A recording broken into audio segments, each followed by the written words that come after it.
আমরা চাঁদপুরের মিনি কক্সবাজার বলে এই মিনি কক্সবাজারে আসছি আমরা। এটা হলো 3 নদীর মোহনা থেকে।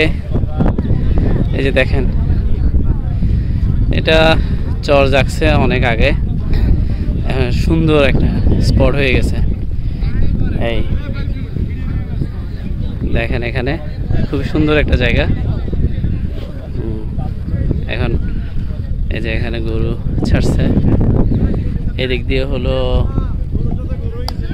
এই যে এটা পাট বাগান। এই যে এখানে দেখেন,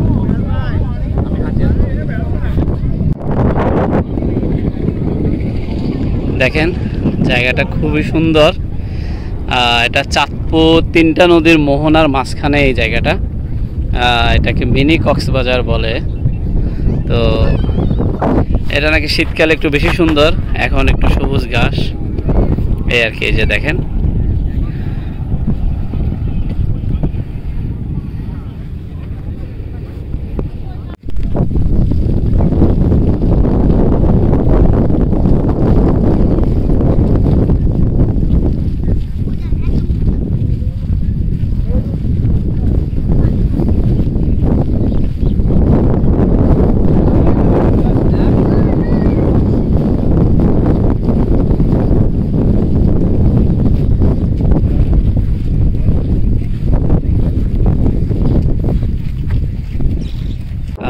বন্ধুরা আমরা সকাল রাতের বেলা রওনা দিয়ে চাঁদপুর এসে পৌঁছাইছি।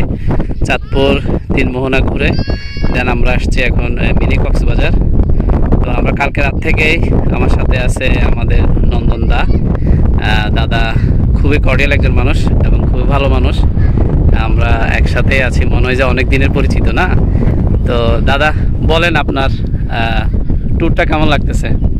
ট্যুর এখন পর্যন্ত খুবই ভালো লাগতেছে। একদিনের একটা ট্যুরে আমরা আসছি।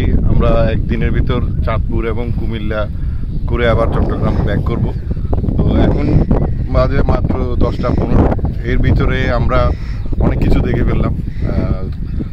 চাঁদপুরের 3 নদীর মোহনা, তারপর নৌকা ভ্রমণ, এখানে মিনি কক্সবাজার আসছে। এই জায়গাটা খুব সুন্দর, একদম নিউজিল্যান্ডের মতো। আচ্ছা, মানুষের যদি মন খারাপ থাকে তাহলে তো অবশ্যই মানুষের হলো ঘোরা উচিত, ঠিক না? অবশ্যই। হ্যাঁ, মানে কোনো ধরনের কোনো দুঃখ কষ্ট যেটাই থাকুক, কিন্তু ঘোরা উচিত। এটা সম্পর্কে আপনি একটু বলেন আমাদের, আমার এই চ্যানেলের দর্শকদেরকে কিছু বলেন। অবশ্যই। আমরা আসলে এত বেশি কঠিন সময়ের ভিতর দিয়ে যাই, চাকরি বাকরি বলেন, পারিবারিক জীবন বলেন, আমাদের একটা মাঝে মধ্যে একটা ব্রিদিং স্পেস লাগে, আমাদের একটু নির্মল বাতাসের প্রয়োজন। এই জিনিসটা যদি আমরা জীবনে বজায় রাখতে পারি, 1 দিন 2 দিনের জন্য হুট করে গিয়ে যদি কোনো জায়গা থেকে ঘুরে আসতে পারি, তাহলে পুরোপুরি আমরা রিফ্রেশ হয়ে যাই এবং আবার নতুনভাবে জীবন যুদ্ধে ঝাঁপিয়ে পড়ার জন্য আমরা আবার প্রস্তুত হয়ে যাই। এই যে দেখেন সুন্দর একটা, এই সুন্দর একটা স্পটে আমরা আছি। হলো যে দাদা আর আমি খুবই এনজয় করতেছি। তো দাদা, আমরা আরো অনেকক্ষণ থাকবো, বেশ সারাদিন আছি এখনো। তো আমি আর দাদা খুবই এনজয় করতেছি। আপনারাও আমাদের সাথে ভিডিওর একদম শেষ পর্যন্ত থাকেন। আশা করি আপনাদের ভিডিওটি অনেক অনেক বেশি ভালো লাগবে। দাদা ধন্যবাদ আপনাকেও, আমার চ্যানেলের দর্শকদেরকে আপনি খুব সুন্দর কিছু পরামর্শ দিয়েছেন।